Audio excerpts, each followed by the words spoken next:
Good evening everyone. आज हम discuss करने वाले हैं periodic table and its properties. जब मैं पीरियोडिक टेबल की बात करूं तो आपके माइंड में ये आया होगा कि पीरियोडिक टेबल वो है जिसमें कुछ एलिमेंट्स अरेंज होते हैं। अब क्वेश्चन अराइज हुआ कि पीरियोडिक टेबल में जितने भी एलिमेंट्स अरेंज हैं वो अरेंज कैसे किए गए हैं और किस बेसिस पर किए गए हैं। पहले क्या हुआ, डोबेराइनर नाम के पर्सन ने एक लॉ दिया। डोबेराइनर नाम के पर्सन ने एक लॉ दिया। लॉ का नाम क्या था? Dobereiner law of triads. अब ट्रेड्स का मतलब क्या है? तीन। डोबेराइनर नाम के साइंटिस्ट ने एक लॉ दिया जिस लॉ का नाम क्या है? Dobereiner law of triads. ये लॉ इसने 1829 में दिया। 1829 को इसने एक लॉ दिया जिसका नाम क्या है? डोबेराइनर्स लॉ ऑफ ट्रेड्स। अब ये लॉ कहता क्या है? मान लो मेरे पास तीन एलिमेंट्स हैं, 1 2 3। वो कहता है कि पहले एलिमेंट, तीसरे एलिमेंट, पहले एलिमेंट और तीसरे एलिमेंट्स का अरिथमेटिक मीन फाइंड करो। पहले एलिमेंट का और तीसरे एलिमेंट का अरिथमेटिक मीन फाइंड करो। वो किसके इक्वल आएगा? दूसरे एलिमेंट के इक्वल। वो किसके इक्वल आएगा? दूसरे एलिमेंट के इक्वल। अगर मैं एग्जांपल लूं, फर्स्ट एग्जांपल मेरे पास क्या है? अल्कली मेटल्स की। फर्स्ट एग्जांपल मेरे पास क्या है? Alkali metals. हमें पता है कि अल्कली मेटल यहाँ पर फर्स्ट ग्रुप में पाए जाते हैं। अल्कली मेटल मेरे पास क्या है? यहाँ पर मेरे पास फर्स्ट ग्रुप आता है जिसमें 7 एलिमेंट एग्जिस्ट करते हैं। अब अल्कली मेटल्स में मेरे पास क्या है? Hydrogen, lithium, sodium, potassium, rubidium. These are the elements. These elements are in first group. These are called alkali metals. These are called alkali metals. Okay? Is it visible? Visible to all now? Okay. Next. अब देखो मैंने दो elements लेने हैं, उन दोनों का क्या करना है? Arithmetic mean. मेरे पास कौन सा एलिमेंट आ जाएगा? सेंटर वाला एलिमेंट आ जाएगा। ओके, अब देखो अल्कली मेटल्स है, मैंने तीन कंसीडर करने हैं। मान लो मेरे पास एक लिथियम है, मेरे पास एक सोडियम है, मेरे पास एक पोटेशियम है। मैंने लिया, एक तो लिया लिथियम, एक तो लिया सोडियम, एक तो लिया पोटेशियम। अब उन्होंने क्या किया? इन तीनों का साइड पर क्या लिख लिया? Atomic mass. इन तीनों का साइड में क्या लिख दिया? Atomic mass. अब हमें पता है कि लिथियम का एटॉमिक मास कितना है? 7। लिथियम का एटॉमिक मास कितना है? 7। सोडियम का एटॉमिक मास कितना है मेरे पास? 23। सोडियम का एटॉमिक मास कितना है? 23। पोटेशियम का एटॉमिक मास कितना है? 39। अब वो कहता है पहले एलिमेंट का एटॉमिक मास, तीसरे एलिमेंट का एटॉमिक मास, इन दोनों का क्या करना है? Arithmetic mean. मतलब 7 + 39 divide by 2, that is called arithmetic mean. 37 + 7 कितना हो गया मेरे पास? 46। डिवाइड बाय 2 किया, कितना आ गया मेरे पास? 23। That is our sodium. मेरे पास डोबेराइनर लॉ, दोबारा से सुनो, क्या कहता है? फर्स्ट एलिमेंट और थर्ड एलिमेंट का एटॉमिक मास का क्या कर दो? अरिथमेटिक मीन कर दो। कौन सा एलिमेंट आ जाएगा मेरे पास? सेंटर वाला एलिमेंट आ जाएगा। अब हम नेक्स्ट एग्जांपल पर चलते हैं। ये एग्जांपल तो थी मेरे पास अल्कली मेटल्स वाली। अब नंबर 2 एग्जांपल मेरे पास आती है alkaline earth metals. Number 2 example मेरे पास आती है alkaline earth metals. Alkaline earth metals group number 2 में पाई जाती है। अल्केलाइन अर्थ मेटल्स मेरे पास ग्रुप नंबर 2 में पाई जाती है। अब ग्रुप नंबर 2 में कौन से एलिमेंट्स आते हैं? Beryllium, magnesium, calcium. अब हम इन 3 एलिमेंट्स को लेते हैं। अब देखते हैं कि ये सेम मेरे पास डोबे-राइनर हर एलिमेंट पर अप्लाई होता है या नहीं होता। अब देखो बेरिलियम, बेरिलियम का एटॉमिक मास दैट इज 9।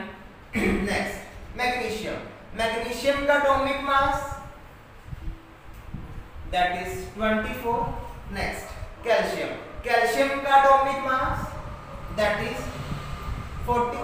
अब हमने सेम चीज करनी है, पहले एलिमेंट तीसरे एलिमेंट का प्लस करना है और डिवाइड बाय क्या करना है? 2। अब देखो 9 प्लस 40 डिवाइड बाय 2। 9 प्लस 40 कितना हो गया मेरे पास? 49। 49 को मैंने डिवाइड किया 2 से, मेरे पास क्या आएगा? 24.5। 24.5 ये अप्रोक्सीमेट किसके इक्वल है? मैग्नीशियम के एटॉमिक मास पर। मतलब डोबे-राइनर लॉ ऑफ ट्रेड्स मेरे पास अल्केलाइन अर्थ मेटल्स पर भी क्या हो गया? Applicable. Dobereiner law alkaline earth metals पर भी क्या हो गया? एप्लीकेबल। अब हम नेक्स्ट मूव करते हैं हैलोजन फैमिली पर। अब हम थर्ड एग्जांपल लेते हैं हैलोजन वाली। अब हमें पता है हैलोजन्स मतलब 17th ग्रुप के एलिमेंट। हैलोजन्स मतलब 17th ग्रुप के एलिमेंट कौन से होते हैं मेरे पास? Fluorine, chlorine, bromine, iodine. These are the elements. These are the elements of group 17. Group 17। अब हम देखते हैं कि 3 एलिमेंट चूज करने हैं, कोई भी चूज कर सकते हैं आप। मैंने चूज किया क्लोरीन, ब्रोमीन एंड आयोडीन। अब क्लोरीन का एटॉमिक मास कितना है मेरे पास? 35। ब्रोमीन का एटॉमिक मास कितना है मेरे पास? 80। आयोडीन का एटॉमिक मास कितना है मेरे पास? 127। 127। अब हमने सेम चीज करनी है, फर्स्ट एलिमेंट थर्ड एलिमेंट इनका क्या करना है? Arithmetic mean. 7 5 12 3 4 5 6 162 divide by 2। अब 162 को 2 से डिवाइड किया कितना आ गया? 81। मींस अप्रोक्सीमेटली इक्वल है ये ब्रोमीन के एटॉमिक मास। ब्रोमीन के एटॉमिक मास। तो मतलब क्या है? डोबे-राइनर ट्रेड ने एक ही बात करी कि सभी एलिमेंट्स पर ये चीज अप्लाई होगी। कौन सी चीज? ट्रेड्स वाली। बट ये सिर्फ कुछ ही एलिमेंट तक रहती है, सभी एलिमेंट पर ये चीज अप्लाई नहीं होती। Got it? अब सेकेंड लॉ की बात करते हैं। ये था हमारा first law, Dobereiner law of triads, जो कि डोबे-राइनर नाम के साइंटिस्ट ने 1829 में ये लॉ दिया था। अब पीरियोडिक टेबल धीरे धीरे बनता जा रहा है। अब सेकंड आया मेरे पास न्यूलैंड्स। सेकंड मेरे पास क्या आया? न्यूलैंड्स। न्यूलैंड लॉ के साइंटिस्ट ने, न्यूलैंड नाम के साइंटिस्ट ने एक लॉ दिया जिसका नाम क्या है? Newland law of octaves. Newland law of octaves, जो कि न्यूलैंड नाम के साइंटिस्ट ने ये लॉ दिया था। कब दिया था ये? 1864 के करीब। 1864 के करीब न्यूलैंड नाम के साइंटिस्ट ने ये लॉ दिया था। ओके, गॉट इट ना? Is it visible to all? Okay next, अब न्यूलैंड नाम का साइंटिस्ट कहता क्या है इस लॉ के बारे में। अब ये कहता है, देखिए ध्यान से, मेरे पास पहले क्या आता है हाइड्रोजन, यहां पर क्या आता है हीलियम, हाइड्रोजन हीलियम, अब यहां lithium, beryllium, boron, carbon, nitrogen, oxygen, fluorine, यहां पर क्या आता है नियोन।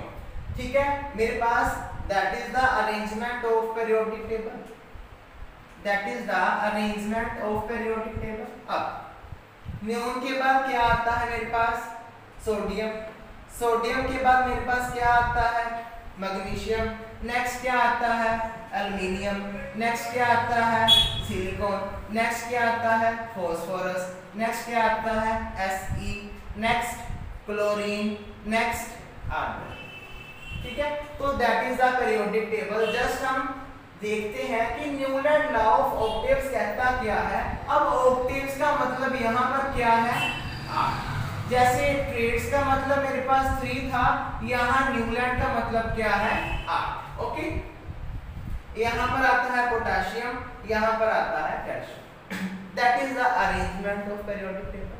अब न्यूलैंड नाम का साइंटिस्ट कहता है एक कोई भी एलिमेंट उठा लो, एक कोई भी एलिमेंट उठा लो, उसके 8 एलिमेंट के बाद उसकी प्रॉपर्टी सेम हो जाएगी इस फर्स्ट एलिमेंट से, तो हमने उनको इकट्ठा करना है। मतलब मैंने एक एलिमेंट चूज कर लिया लिथियम, 8 आगे जाना है, 1 2 3 4 5 6 7 8।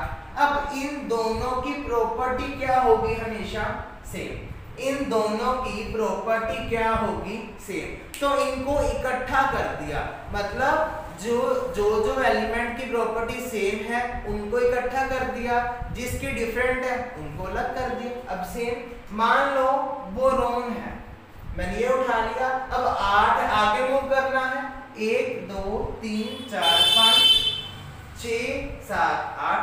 बोरोन की किसके साथ प्रॉपर्टी मैच होती है एल्युमिनियम के साथ, तो that is the Newlands law of Octave, जो कि न्यूलैंड नाम के साइंटिस्ट ने 1864 में दिया था। नेक्स्ट, अब जो बड़ी बात आती है मेंडलीव की, डिमित्री मेंडलीव ने इन एलिमेंट्स को अरेंज किया। मेंडलीव ने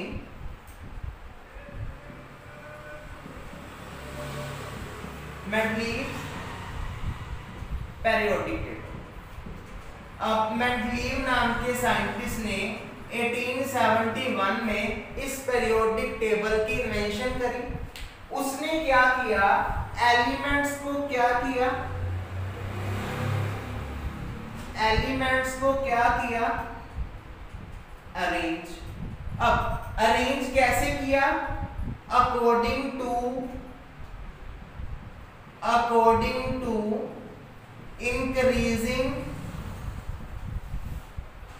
atomic masses.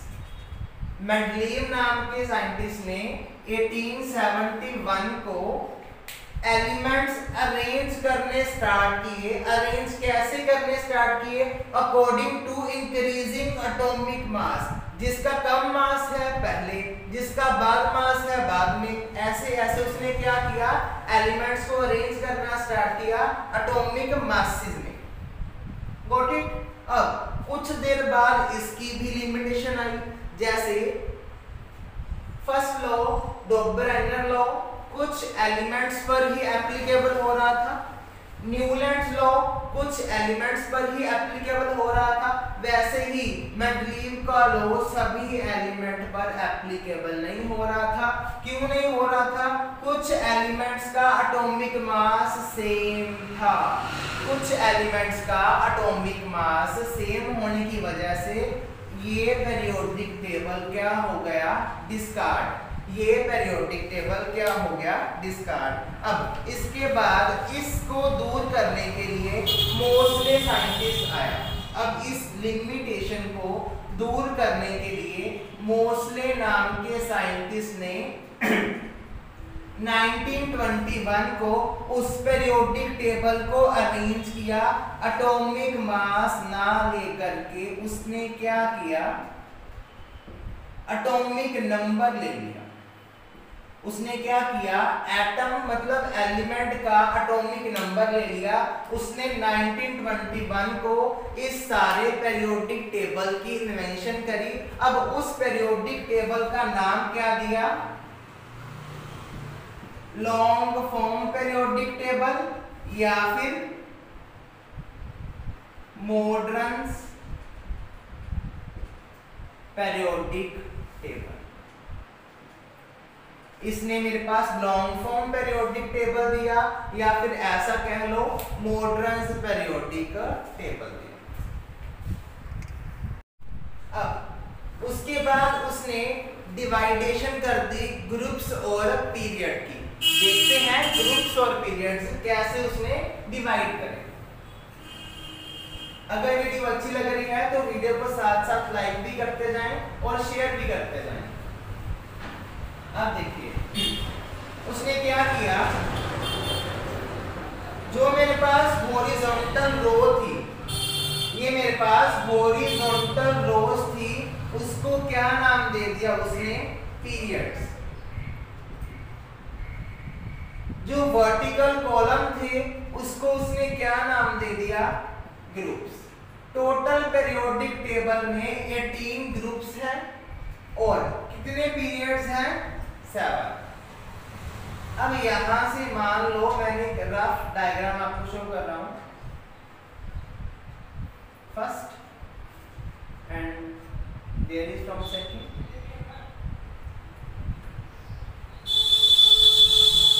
and that is third one,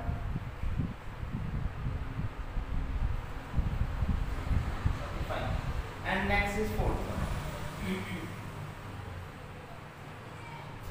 That is your periodic. उसने डिवाइडेशन कर दी।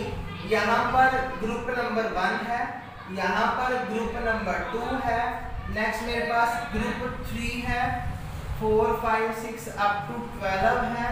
यहाँ पर मेरे पास 13 14 15 16, यहाँ पर मेरे पास 17 और यहाँ पर मेरे पास 18 ग्रुप्स उसने डिवाइड कर दिए ऐसे। अब पीरियड्स कितने हैं, 7 हैं।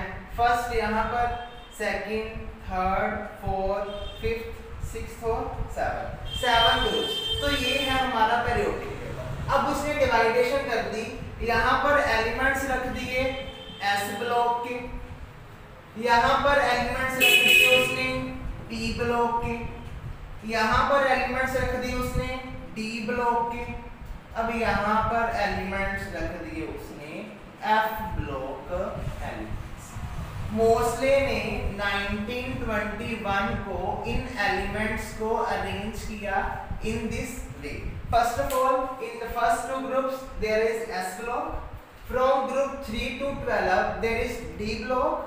From group 13 to 18 there is P block, and this is your F block. उसने क्या किया, कुछ एलिमेंट्स यहाँ से पिक करके यहाँ रख दिए, उनको बोल दिया F block। अब इनका एक अलग से नाम भी है। S block और P ब्लॉक को एलिमेंट्स को उसने नाम दिया representative elements. First S block और P ब्लॉक को उसने अलग से नाम दे दिया, कौन सा नाम, रिप्रेजेंटेटिव एलिमेंट्स। उसने D ब्लॉक को नाम दे दिया ट्रांजिशन एलिमेंट्स। D ब्लॉक को नाम दे दिया ट्रांजिशन एलिमेंट्स और उसने F ब्लॉक को नाम दिया inner transition elements. That is your periodic table. एक चीज ध्यान रखना, अब हमने जस्ट पीरियोडिक टेबल की इंट्रो ही करी है, उसकी प्रॉपर्टीज के बारे में हम नेक्स्ट वीडियो में बात करेंगे। एक लास्ट पॉइंट पेंडिंग है। अब उसने फर्स्ट पेरियोडिक नंबर के नाम पर उसने उसका ग्रुप का नाम रख दिया। देखो फर्स्ट ग्रुप हाइड्रोजन का है तो उस ग्रुप का नाम रख दिया हाइड्रोजन फैमिली। सेकंड ग्रुप मेरे पास कौन सा है, बेरिलियम का, इसका नाम रख दिया बेरिलियम ग्रुप। 13th ग्रुप का नाम क्या है मेरे पास, हाइड्रोजन। यहाँ पर मेरे पास आता है हीलियम, लिथियम, बेरिलियम, यहाँ पर क्या आता है, बोरोन। 13 ग्रुप का नाम क्या रख दिया, बोरोन फैमिली। नेक्स्ट सी कार्बन, सी कार्बन। कार्बन का नाम क्या रख दिया उसने, कार्बन फैमिली 14th ग्रुप का। नेक्स्ट 15th ग्रुप मेरे पास क्या आता है, नाइट्रोजन। 15th ग्रुप का क्या नाम रख दिया उसने, नाइट्रोजन फैमिली। ये चीजें अभी हमने डिस्कस करी है with in 5 minutes ago. Next 16 यहाँ पर क्या आता है, ऑक्सीजन, इसका नाम क्या रख दिया, ऑक्सीजन फैमिली। नेक्स्ट मेरे पास क्या आता है, फ्लोरीन, इसका नाम क्या है, फ्लोरीन फैमिली। अब आप कमेंट सेक्शन में बताएं ग्रुप 17 का अभी एक दूसरा भी नाम है जो मैंने 2 मिनट पहले आपके साथ डिस्कस किया है। नेक्स्ट 18th ग्रुप कौन सा है, हीलियम, इसको बोलते हैं हीलियम फैमिली। अब इसका भी दूसरा नाम है जिसको क्या बोलते हैं, नोबल गैसेस, नोबल गैसेस बोलते हैं। दूसरा एक और नाम है, क्या है वो, inert gases. That is your classification of periodic table। Properties के बारे में हम नेक्स्ट लेक्चर में मिलते हैं। वीडियो को लाइक, शेयर और कमेंट कर देना और चैनल को सब्सक्राइब कर लेना। Thank you very much.